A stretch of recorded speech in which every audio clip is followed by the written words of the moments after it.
A former distance runner at UK took his support of the Black Lives Matter movement to the streets today. Michael Burke has Josh Nadzam's story and what he hopes to accomplish in the big story at 5:30. In reality, it's never been a sprint.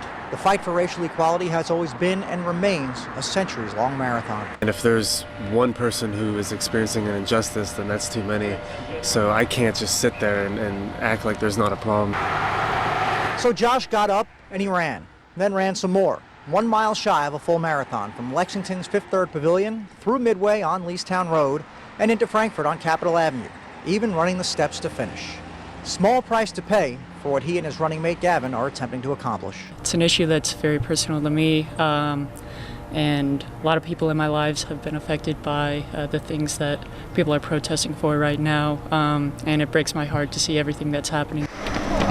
So why not go for broke? Keep working together to eradicate racism. After their run, they arrived on Governor Beshear's doorstep to deliver a resolution from the NAACP on how they'd like for police brutality issues to be handled going forward.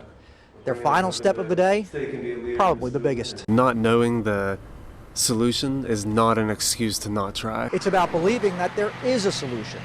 We just have to look harder to find it. We're going to fix this. I don't know how, but we will. 1 mile at a time.